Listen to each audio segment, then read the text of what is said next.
دیکھیے عدالت نے بھی فیصلہ دے دیا، ٹھیک ہے، اور ڈرون بھی آج کل بند ہے. ٹھیک. تو اس میں کسی مقتدر حلقے کی پیغام مقتدر حلقہ تب ہوتا اگر اس میں یا ہم پی ٹی آئی جو تھی اس کی تو بازو اس وقت مروڑتے نا جب یہ ڈرون اٹیک ہو رہے ہوتے یا عدالت کا فیصلہ نہ آیا ہوتا، پھر ہم کہتے کہ وہ جناب ان کے چکے چھوٹ گئے یا ان کی وکٹیں گر گئیں، پھر آپ اس طرح کا شوق پورا کر سکتے تھے. شمس صاحب آج عمران خان صاحب نے کہا ابھی تو دیکھیے ابھی تو پھر ان کو وہ تھوڑا تھا ان کے اگرچہ عمران خان صاحب کی مونچھ نہیں ہے اور کسی کی بھی نہیں ہے ان کی پارٹی. دیکھیے نہ عمران خان صاحب کی جہانگیر ترین صاحب کی اور نہیں نہ جاوید ہاشمی صاحب اور جاوید ہاشمی صاحب جوانی میں مونچھیں رکھتے تھے. اچھا اب میرا خیال جب سفیدی آتی ہے تو پھر مونچھیں یا مونچھ نیچی کر لیتے ہیں بس. ان کی مونچھیں بھی غائب، ہمارے اسد عمر ان کی مونچھ بھی نہیں ہے. اور کون ہے ہمارے شاہ محمود قریشی صاحب؟ ہاں وہ بھی مونچھ کے بغیر. بالکل. اب یہ کوئی کس کی مونچھ؟ جہانگیر ترین صاحب کی. جہانگیر ترین صاحب کی مونچھ ہے لیکن وہ بھی ذرا مشکوک سی مونچھ ہے کیونکہ وہ سکہ بند پی ٹی آئی نہیں ہے. ٹھیک ہے. اگرچہ کہ پی ٹی آئی ان کے جہاز پر اڑان تو بڑھتی ہے. ٹھیک.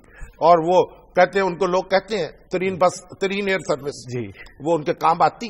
ابھی عمران خان صاحب تشریف لائے تھے، وہ میاں والی میں جو ان کا کالج ہے نمل، اس کی تقریب تھی تقسیم انعامات کی، تو انہوں نے ہمیں دعوت دی کہ جناب ذرا پہنچ جائے گی تقریب میں. تو ہم نے کہا جناب اگر انصاف ایئر سروس جو ہے اویلیبل ہوگی ہمیں ویسے ہی اٹھا کے لے جائے گی جیسے آپ کو لے جاتی ہے تو ہم چلے جائیں گے، وگرنہ یعنی بائی روڈ جانے کا تو جانا نہیں ہے. تو بہرحال وہ اس نے ہماری طرف توجہ نہیں کی.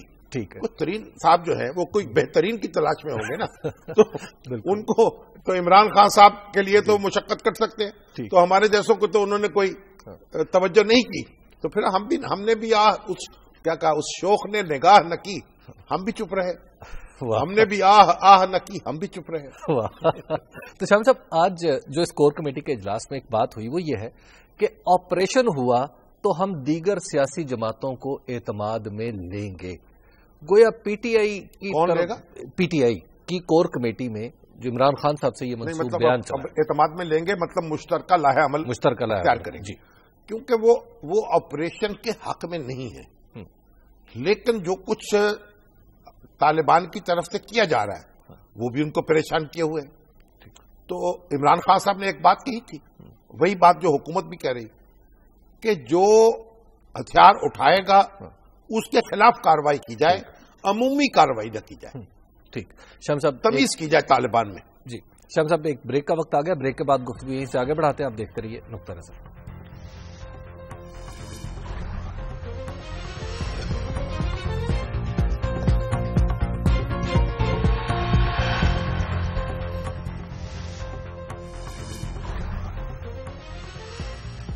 نقطہ نظر میں ایک بار پھر خوش آمدید. بات ہو رہی تھی مذاکرات کے حوالے سے. تو شام صاحب ایک طرف تو عمران خان صاحب کی بات اور دوسری طرف منور حسن صاحب کہہ رہے ہیں کہ اب مذاکرات اگر آپریشن کرنا ہے تو پھر یہ جو دونوں کمیٹیاں گورنمنٹ کی اور طالبان کی کمیٹی ان کو تو آپ بیٹھیں اور ایک دستبرداری اختیار کر لیں مذاکرات سے. انہوں نے پریس کانفرنس کیا. جی بالکل. آج تو اگر وہ یہ پریس کانفرنس نہ کرتے تو ان کا کیا بگڑ جاتا؟ پوزیشن واضح کیجیے. سید منور حسن جو ہے نا وہ اس طرح باتیں کر رہے ہیں، اس طرح اظہار خیال فرما رہے ہیں غیر محتاط طریقے سے کہ جماعت اسلامی کے لیے بھی مشکل ہو رہی ہے، ان کے لیے بھی مشکل ہو رہی ہے. اور تاریخ کے بعض واقعات کے بارے میں تو انہوں نے اس طرح کی بات کہہ دی ہے جس کا بڑا شدید رد عمل بھی ہوا ہے بہت سے حلقوں میں. تو منور حسن صاحب کو یہ مشورہ دینے کی ضرورت نہیں ہے. حکومت مذاکرات ختم کرے یا طالبان کرے، وہ تو زیادہ سے زیادہ یہ کر سکتے ہیں کہ پروفیسر ابراہیم صاحب جو ان کے گھڑے کی مچھلی ہیں، کیونکہ جماعت اسلامی خیبر پی کے امیر ہیں وہ، اور انہوں نے ان سے پوچھ کے منور حسن صاحب سے آپ قبول کی تھی رکنیت طالبانی کمیٹی کی. تو اگر منور حسن صاحب کو اتنی بے چینی اور بیزاری ہو رہی ہے تو وہ ابراہیم صاحب کو کہیں کہ آپ الگ ہو جائے اس پروسیس. ٹھیک. تو اس میں کوئی جلد بازی نہیں کرنی چاہیے. منور حسن صاحب ایک بڑے سرد و گرم چشیدہ آدمی ہیں، بہت پرانے ہیں، یعنی اسٹوڈنٹ پالیٹکس میں رہے، جماعت اسلامی کے بہت یعنی پرانے لوگوں میں سے ہیں، سینئر لوگوں میں سے. قاضی حسین احمد صاحب سے سینئر ہیں جماعت. اچھا. مگر ان کی جو ابتدائی زندگی ہے نا وہ گزری ہے NSF میں. اچھا. اس کے اثرات میرا خیال میں کچھ نہ کچھ کہیں نہ کہیں آ جاتے ہیں. تو منور صاحب کو اتنا اضطراب کھانے کی یا دکھانے کی کیا ضرورت ہے؟ ٹھیک. اور ابھی بڑی دلچسپ بات میں بتاؤں آپ کو، ہمارے ڈاکٹر حسین پراچا صاحب ہیں جی، تو وہ فریدہ پراچا صاحب کے بڑے بھائی ماشاءاللہ بڑے دانشور ہیں، انگریزی عربی کے دونوں کے زبانوں پر اردو پہ دسترس رکھتے ہیں، سعودی عرب میں رہے برسوں، پڑھاتے رہے انگریزی وہاں عربوں کو، اور ان سے عربی سیکھ کے واپس آ گئے. تو وہ جاوید ہاشمی صاحب سے ملے اور انہوں نے بڑی دلچسپ بات کوٹ کر دی. انہوں نے کہا جاوید ہاشمی صاحب نے کہا کہ جماعت اسلامی جو ہے نا 2008 میں قاضی حسین احمد صاحب نے جو انتخابات کا بائیکاٹ کیا تو 50% جماعت اسلامی کو ختم کر دیا. ٹھیک. اور باقی جو 50% رہ گئی تھی وہ 2013 میں منور حسن صاحب نے جو پالیسی اختیار کی گو مگو کی، نہ ادھر نہ ادھر، اور وہ اس نے باقی 50% کا کریا کرم کر دیا. تو جماعت اسلامی کی سیاسی ساکھ جو ہے بقول جاوید ہاشمی صاحب کے وہ یہاں پہنچی ہوئی ہے. تو بہرحال منور حسن صاحب کو چاہیے کہ وہ ذرا ٹھنڈے دل سے رد عمل کا اظہار کیا کرے. اور یہ طالبان کا جو موضوع ہے ایک محتاط طریقے سے بات کرنے کا موضوع ہے. لیکن شام صاحب ایک کنفیوژن تو ہے نا، کبھی جیٹ طیارے جاتے ہیں، کبھی گن شپ ہیلی کاپٹرز جاتے ہیں، اور مذاکرات بھی بند ہیں، اور پھر یہ بھی کہتے ہیں آپریشن بھی نہیں ہے. مذاکرات کی تو یہ خبر بھی آ رہی ہے کہ چپ کے مذاکرات ہو رہے ہیں. اچھا. اور جناب وزیر داخلہ جو ہے وہ کمیٹیوں سے مل رہے ہیں. ٹھیک. دیکھیے مذاکرات کے دروازے نہ طالبان نے بند کیے نہ حکومت نے بند کیے. ٹھیک. اور یہ کہا ہے کہ جہاں کہیں کوئی انتہائی کارروائی ہوگی اس کا جواب دیا جائے گا.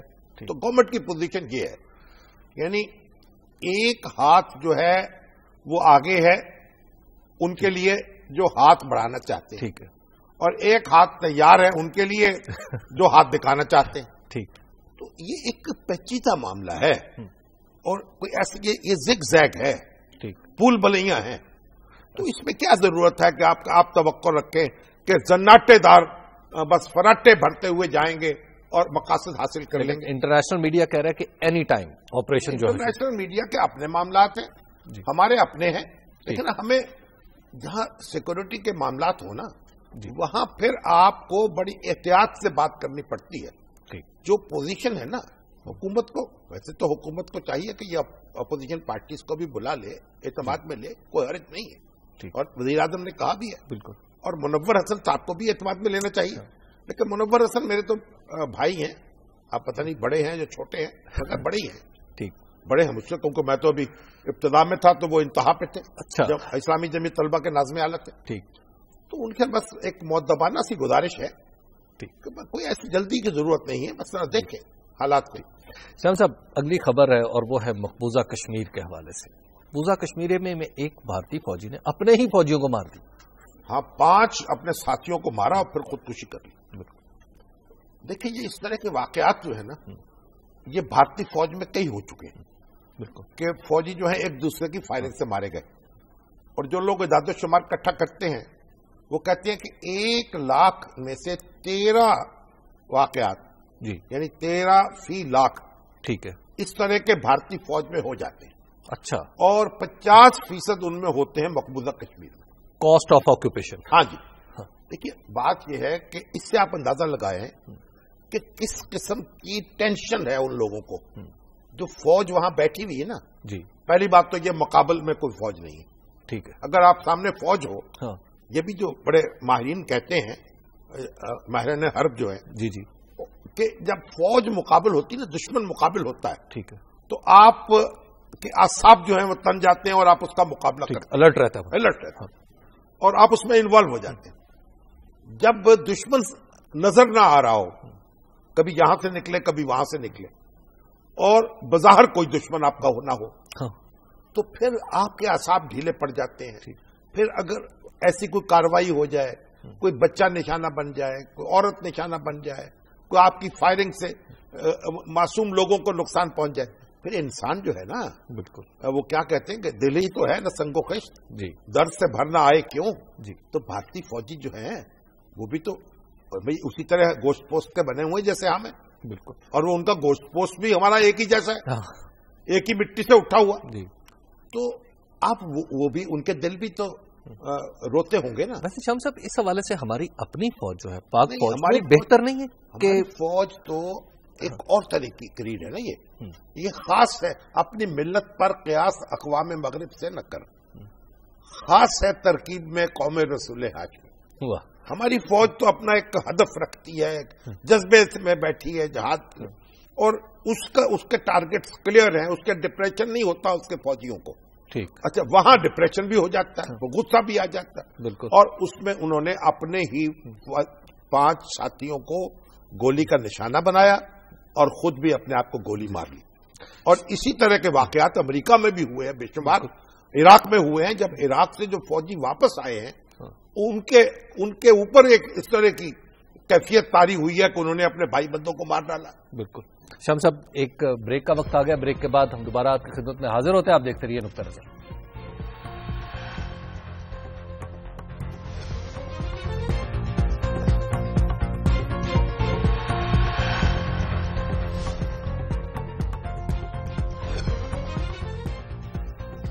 نقطہ نظر میں ایک بار پھر خوش آمدید. بات ہو رہی تھی فوجی فریٹریسائڈ جسے کہتے ہیں کہ ایک دوسرے کو جو مار دیتے ہیں. شام صاحب بھارت میں یہ ہوا اور امریکہ میں آپ بتا رہے تھے یہ دونوں جگہ پہ بغداد. اصل میں جو نوبل کاز ہے نا جی, اس کا بھی بڑا اثر ہوتا ہے. آپ کو ہم خود بھی اس کا تجربہ کر چکے ہیں کہ 1965 کی جنگ جو تھی اس میں پاکستانی قوم کا اور پاکستانی فوج کا مورال کیا تھا. بالکل. اور 71 کی جنگ جو تھی وہ کس قدر زبو حالی میں اور پچمرتگی میں لڑی گئی. بالکل. کوئی جان نہیں لگتی تھی. تو جو کاز جو ہے جب نوبل نہ ہو یا واضح نہ ہو اور اس کے اثرات بھی مرتب ہوتے ہیں. بالکل. تو اتنی فوج وہاں موجود ہے کشمیریوں میں, وہ فوجی آنکھوں سے دیکھ رہے ہیں. کشمیری جو ہیں اپنے آپ کو بھارت کا حصہ نہیں سمجھتے. بالکل. اور ہر لہجہ ان کو اس حقیقت کا سامنا کرنا پڑتا ہے. تو اس کے اثرات بھی مرتب ہوتے ہیں, نفسیاتی خلجان ہوتا ہے, مریض بن جاتے ہیں. بالکل. شام صاحب اگلی خبر کی طرف چلتے ہیں, اور اگلی خبر ہے ہمارے دوست جمشید دستی صاحب کے حوالے سے. انہوں نے بڑے زوردار الزامات لگائے ہیں. کیا فرمایا انہوں نے؟ میں آپ کو سنائی دیتا ہوں. پارلیمنٹ کے اپنے ساتھیوں کے بارے میں. جی میں آپ کو سنائی دیتا ہوں, دہرانا ذرا مشکل ہے میرے لیے. چلیے سنا دیتے. جی بتائیے جمشید دستی صاحب نے کیا الزامات لگائے؟ ایسی دور دراز سے لڑکیاں آتی ہیں اور اتنی بے شرمی کا, اور یہاں مجرم بھی ہوئے ہیں, اور یقیناً میں نے کوئی ایسی کسی پہ الزام نہیں لگایا. اس پہ میرے پاس ویڈیو بھی ہے, وہ میں اسپیکر کو دوں گا, ہو سکتا ہے آپ تک بھی آ جائے. حکومتی لوگ کہتے ہیں مجرے زیادہ. دیکھو جی, میں کہتا ہوں جی اللہ تعالیٰ جانتا ہے, سب اس میں بہت سارے لوگ ملوث ہیں کہ ان کی انکوائری ہونی چاہیے. اسپیکر کی ذمہ داری بنتی ہے, اور پولیس چپ ہے. اور مجھے ایک ڈی ایس پی اب وہاں سے چلے گئے ہیں, میں نے اس پہ سوال کیا کہ یار یہ جو آ رہی ہیں لڑکیاں اور یہ شرابیں, آپ نے اللہ کو جان ہی دینی. ایک غریب آدمی بیچارہ چھوٹا سا جرم کر اس کو لٹکا دے. تو کہتے ہیں ہمارے ضمیر مر چکے, ہم مردہ لوگ ہیں, مجبوری ہے, اور ہم اپنے آنکھوں سے دیکھ رہے ہیں کہ یہ دھندے ہو رہے ہیں. خواتین کہاں سے آتی ہیں؟ دیکھو باہر سے آتی ہیں, بڑے جہاں دلال ابھی بھی موجود ہیں, پھرتے ہیں لاجز میں پھر رہے ہیں. جتنے پارلیمنٹیرین بیٹھے ہیں ان کے ٹیسٹ کرا لیں. جی شاہ صاحب آپ نے سن لیا کہ جمشید دستی صاحب کیا فرماتے ہیں. اصل میں قرآن کریم کا حکم ہے کہ جب تمہارے پاس کوئی فاسق کوئی خبر لائے تو تصدیق کیے بغیر اسے آگے نہ پھیلایا کرو. ٹھیک. تو ان کا فسق تو ثابت ہو چکا ہے. دستی صاحب کا وہ کیسے؟ وہ ڈگری جو تھی ان کی. جی بالکل. ہاں وہ تو ان کا مدرسے کا پڑھا ہوا, سپریم کورٹ نے کہا سنائیے آج, تو ان کو جناب نہیں آئی تھی. جی. پھر تو وہ ٹیکنیکل نقطوں سے وہ ان کو اجازت دے دی کہ الیکشن لڑنے کی. اور پھر ان کے بارے میں تو شہرت یہ ہے کہ وہ تیل وصول کرتے ہیں وہ ریفائنری والوں سے. جی. اور بجلی کا بل نہیں دیتے, لوگوں کو دینے دیتے, اپنی مرضی کے وہ لگواتے ہیں ایکسینز اور ایس ڈی او واپڈا کے. اور یہ کیا پتہ نہیں ملتان ہوگی, مظفر گڑھ میں جی میپکو جو ہے, میپکو ہوگی نا. جی میپکو. تو وہ اس کے, اور ان کو کہتے ہیں جناب لوگوں کے بجلی کے بل دوسروں کو ڈال دو ان کے حلقے سے باہر نکال کے. تو یہ ساری ان کے بارے میں اسی طرح کی باتیں ہم نے سنی ہیں جس طرح کی انہوں نے سنائی ہیں. تو پہلی بات تو یہ کہ اگر ان کے پاس کوئی ایسا ثبوت تھا اور ان کو پہلے تو اسپیکر کو دینا چاہیے تھا. انہوں نے کہا میں اسپیکر کو دے دوں گا. پریس کانفرنس پہلے کی ہے, اسپیکر کو بعد میں دیا. اور دیکھیں اگر کوئی 1 2 3 4 آدمی اس طرح کی حرکتیں کر رہے ہیں تو اس سے آپ پورے ارکان پارلیمنٹ کو تو بدنام نہیں کر سکتے. بالکل. تو